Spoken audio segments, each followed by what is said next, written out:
Y para continuar con esta tensión entre gobernanza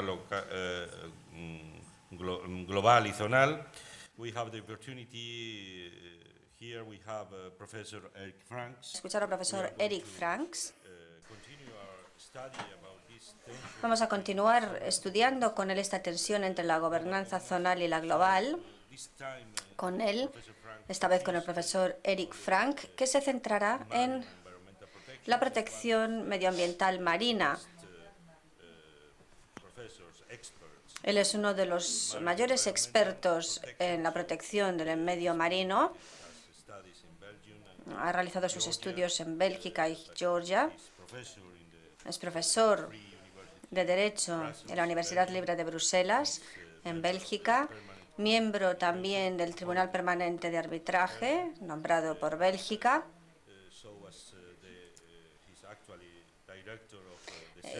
Actualmente es director del Centro de Derecho Internacional, presidente del Departamento de Derecho Internacional y Europeo en esta Universidad Libre de Bruselas y ha sido además es miembro, de hecho, de varios órganos especializados e instituciones especializadas con expertos en investigación marina científica y en el uso de arbitraje. También es experto en la Convención de las Naciones Unidas del Derecho del Mar.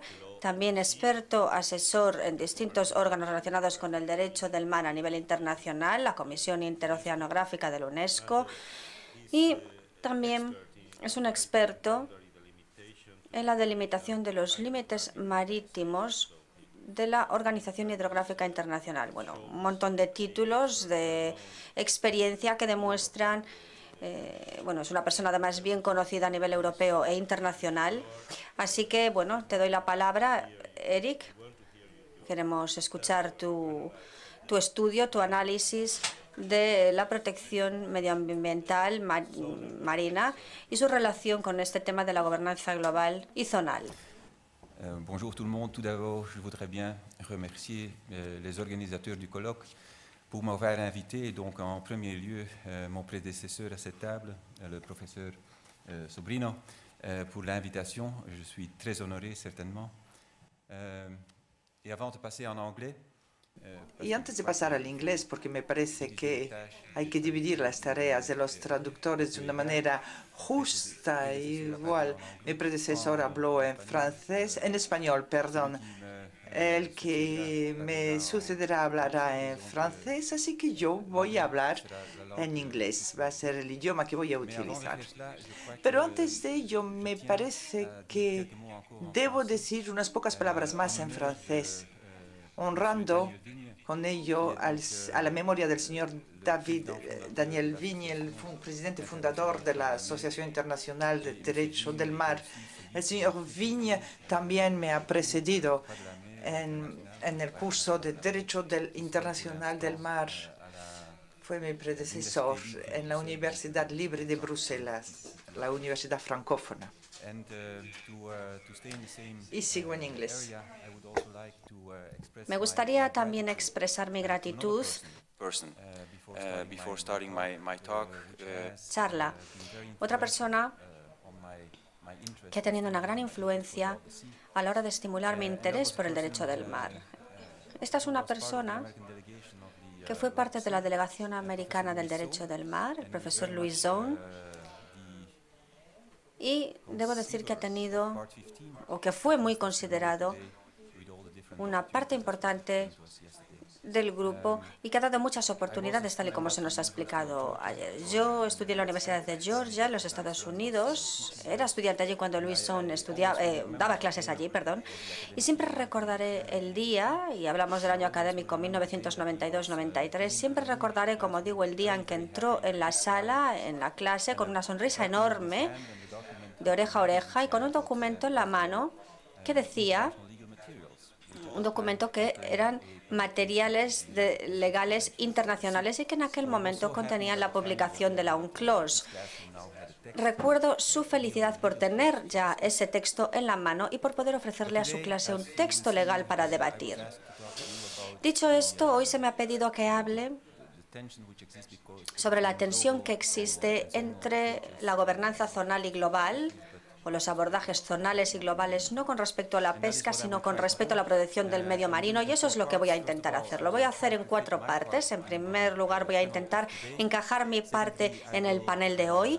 Después intentaré decir unas cuantas palabras sobre la Convención de 1982 a los 30 años, que es lo que estamos celebrando en esta conferencia, por lo menos.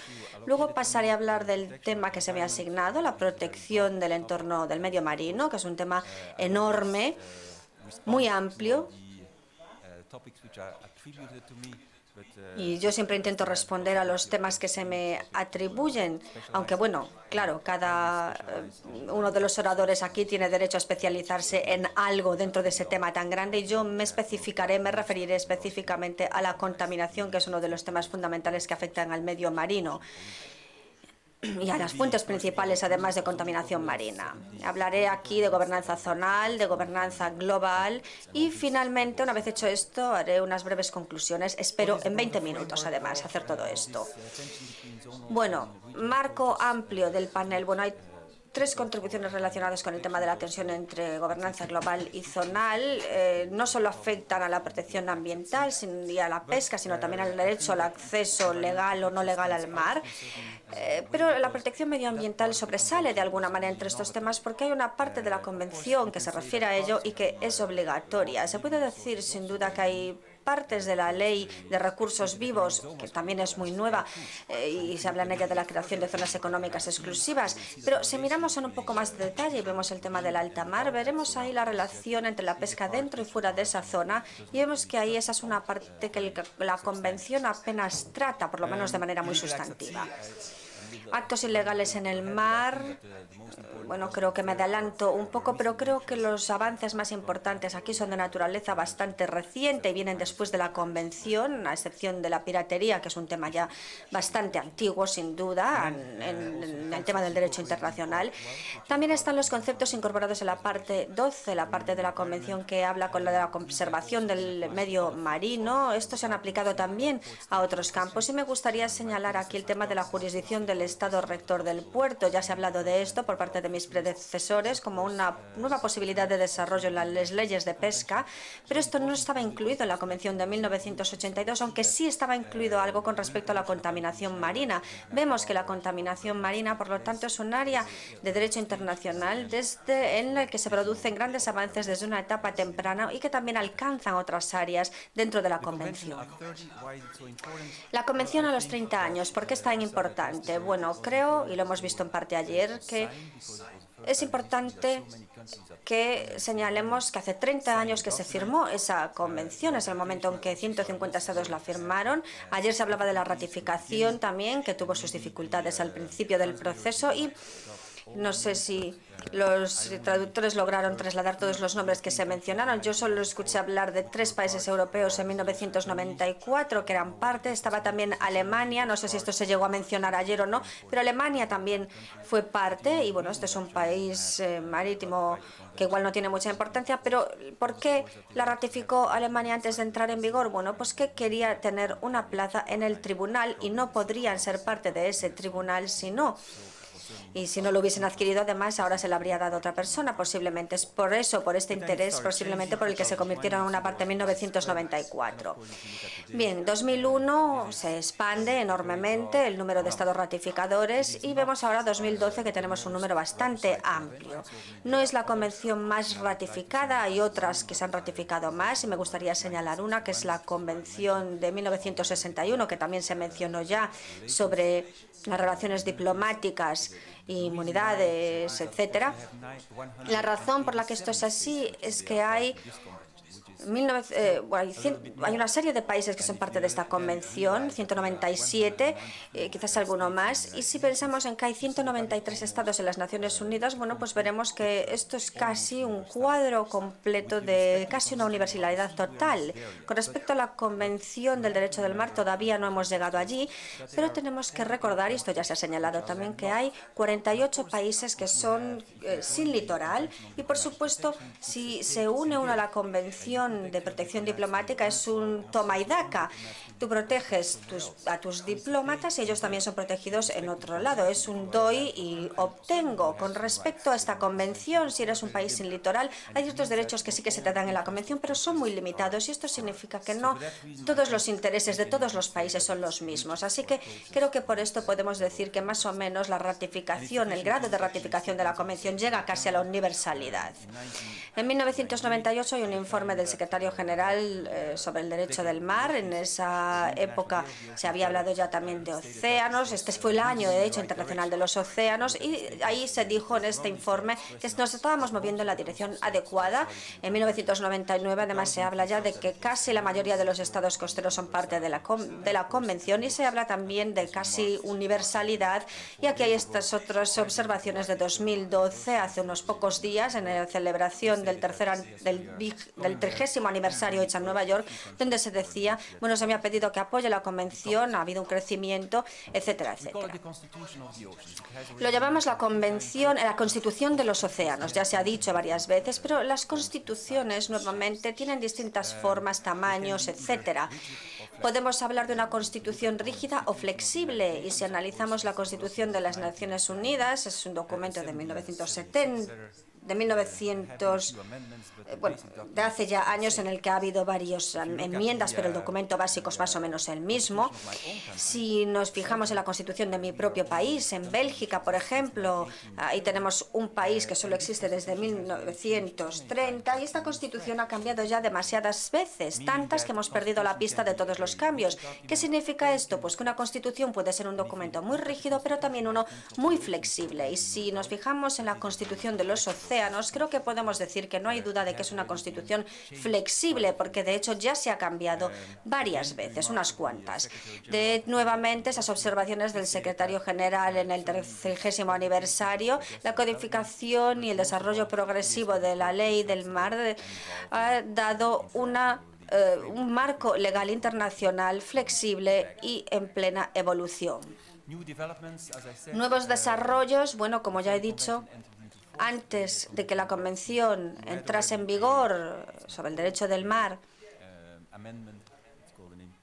ya hubo una cierta enmienda, aunque no se llama allí, se llama implementación, pero bueno, esto también ya se ha mencionado, en realidad es una enmienda, aunque no se llame así, y bueno, hay una serie de desarrollos, de evoluciones. Hay gente que igual ha hablado pues de nuevos acuerdos supletorios o de implementación. Bueno, todo esto nos lleva a pensar que claramente es un documento flexible y que creo que esto también se aplica a la protección del medio marino, porque ahí la Convención ha demostrado que tiene la capacidad de adaptarse, sin duda, creo. Pasemos a la parte 12 de la Convención. Como he dicho, esta es una parte muy innovadora, por así decirlo, de la Convención sobre el Derecho del Mar y como otros campos relacionados del derecho internacional, es una ley está gobernado por la ley de tratados, que a veces bueno, puede significar que tenemos que esperar, y bueno, voy a hablar, como he dicho, me voy a centrar en la contaminación. ¿Y esto qué quiere decir? Pues que a veces tenemos que esperar a que algo pase para reaccionar. Y el principal vertido de petróleo, de hecho, tuvo lugar en 1978, 67 mejor, el Torrey Canyon, que vino abajo, se rompió, se averió y tuvimos que esperar varios años antes de que hubiese una convención de intervención para hacer un seguimiento.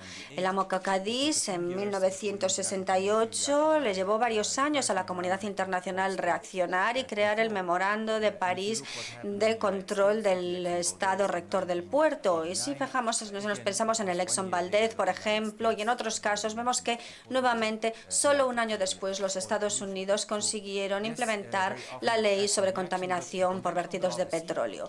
La Convención sobre el Derecho del Mar, la parte 12, por lo tanto, creo que en este sentido ha sido bastante proactiva, porque sin duda es el tratado medioambiental más proactivo que se ha podido concluir y que de hecho estaba concluido muchos años antes de que pasasen cosas, si pensamos en el pasado. Además, sigue siendo un documento bastante progresista y lo ha seguido siendo durante bastantes años. Y creo que no hace falta aquí recordar todas las negociaciones que se han llevado a cabo durante estos años, pero que son un claro ejemplo de lo difícil que es intentar avanzar en este campo. Nuevamente, si analizamos el informe del secretario general, en 1989, cuando hizo un informe especial sobre la protección marina, decía en él que esto era una declaración comprensiva del derecho internacional, la primera hecha, y en Argentina además repitió esto cuando hizo ciertos comentarios en el 30º aniversario, en la celebración hace 5 días, como decía antes. Probablemente esta es la parte de la convención donde los cambios, si lo comparamos con lo que había antes, han sido más impresionantes. Y nuevamente la contaminación procedente de los buques es algo aquí fundamental. Si pensamos en qué pasaba antes, es muy sencillo. Por un lado teníamos los estados de bandera y estos tenían competencia total en una zona. El estado de bandera y el de puerto, perdón, el estado costero ribereño y el de rector de puerto tenían muy poca competencia. La mayoría estaba, o la que tenían, se veía obstaculizada por el tema del paso inocente. Después de la Convención de 1982, todo este sistema cambió. El Estado bandera sigue estando ahí y desempeñando un papel, pero hoy en día ya no es el depositario de todos los derechos y competencias con respecto a la protección del entorno marino, y sobre todo con lo que respecta a la contaminación producida por buques. Están también los estados ribereños que han recibido competencias en sus zonas económicas exclusivas, y tenemos además el estado rector del puerto, que hoy en día se ha convertido en una herramienta muy útil a la hora de intentar como dar una respuesta más rápida en esta área de derecho internacional. Nada es inmutable, de todas maneras. Digamos que en aquel momento hubo como un desequilibrio entre dos extremos. Y además podemos decir que todo está todavía muy actualizado, pero sigue siendo un abordaje muy comprensivo. Por un lado, protección medioambiental, por otro lado, todo lo que tiene que ver con la navegación se han considerado como dos extremos de lo mismo, por así decirlo. Es decir, las dos tienen que ser tomadas en cuenta cuando empezamos a elaborar reglas. Esto lo entiende hoy en día la OMI claramente, y en consecuencia creo que esto afecta mucho sobre todo al campo de la protección medioambiental. Las reglas que se adoptan a nivel internacional tienen cierta precedencia sobre las reglas adoptadas a nivel nacional. Muy importante y digno de alabar en la convención son lo que conocemos por GAES, que es los GAES, que se conocen como una técnica paraguas.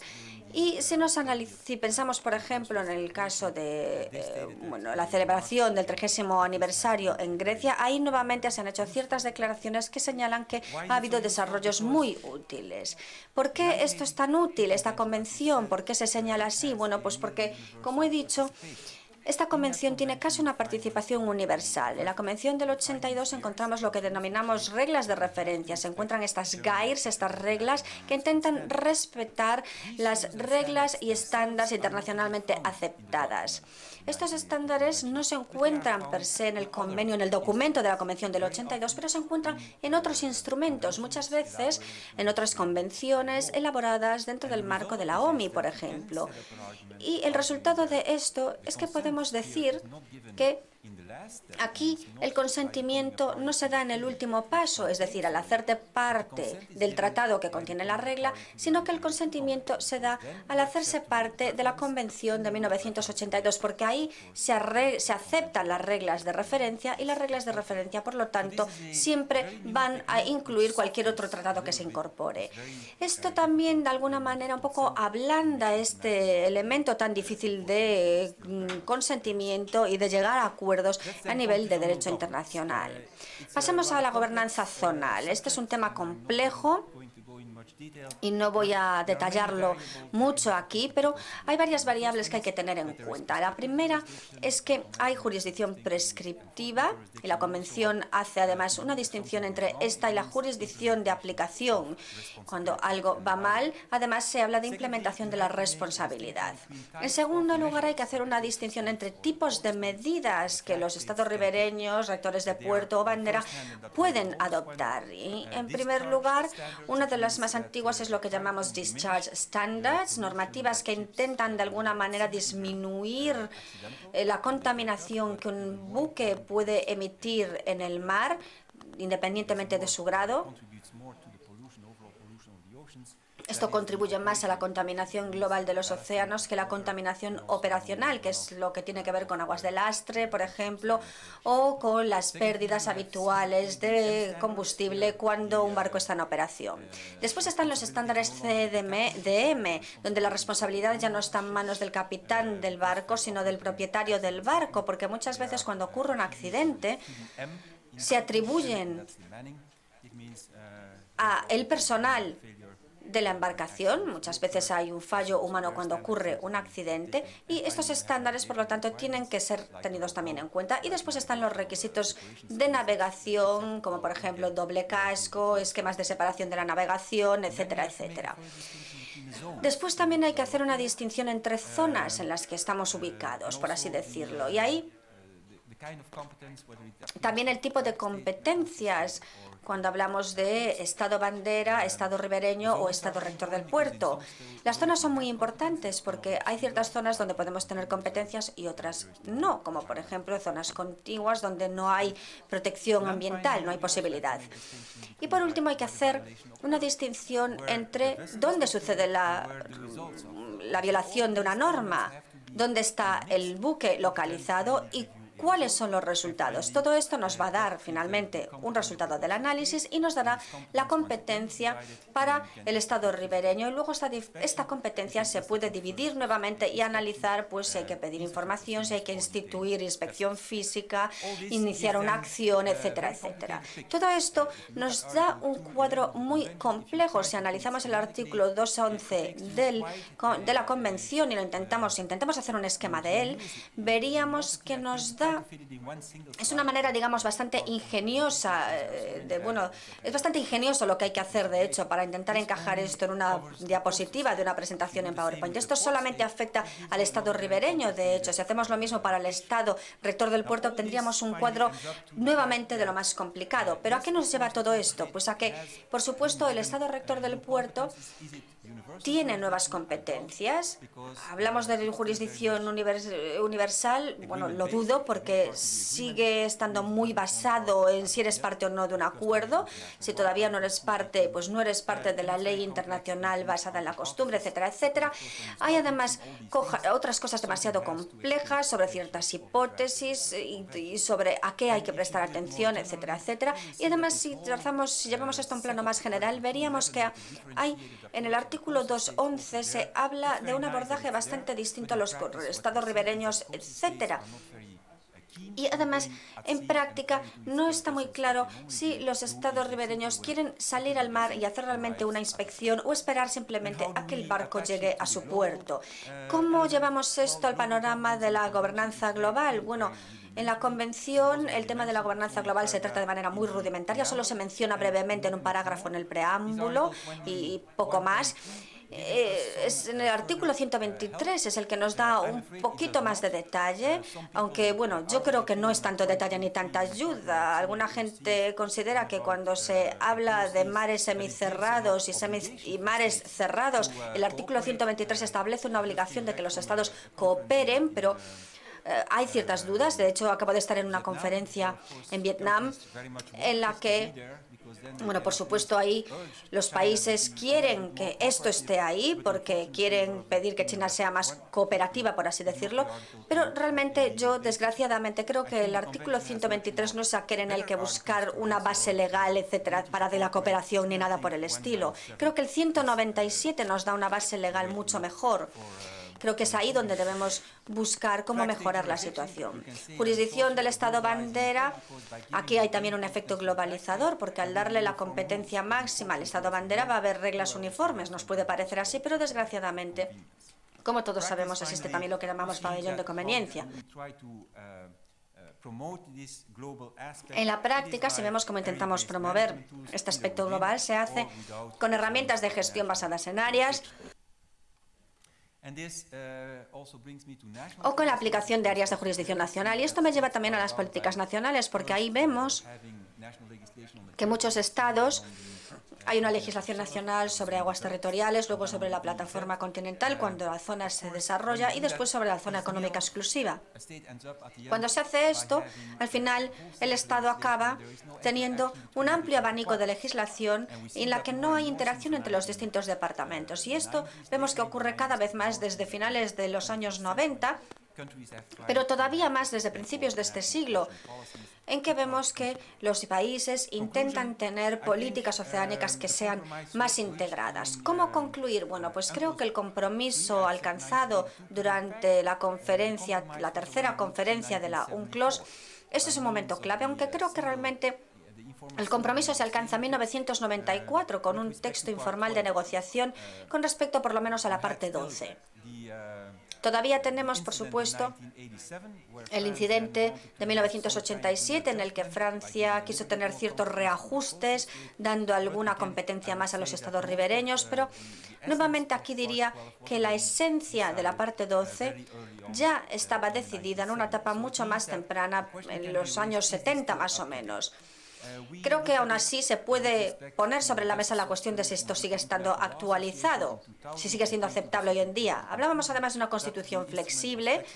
Creo que el instrumento ya se ha concluido que es lo suficientemente flexible como para permitirnos proceder de cara al futuro y también, como hemos dicho, bueno, es eso, una constitución flexible y esto hay que tenerlo en cuenta. Un punto clave ha sido la UNCED de Río de Janeiro 1992. Y también los últimos desarrollos en la Rio Plus 20, donde el entorno marino ha adquirido una importancia aún mayor. Con estas herramientas basadas en áreas, además, se está intentando avanzar más en el campo del derecho internacional y también la legislación nacional está intentando hacer esto con gran importancia. Y concluyo aquí diciendo que todo esto debería enmarcarse dentro de la Convención de 1982 de las Naciones Unidas sobre el Derecho del Mar. Creo que Canadá ya ha señalado esto. Esta convención es lo suficientemente flexible como para darnos este abordaje de gobernanza zonal desarrollada y si analizamos de hecho el Oceans Compact del secretario general, creo que ahí también veremos propuestas e indicaciones de que este es el camino adelante.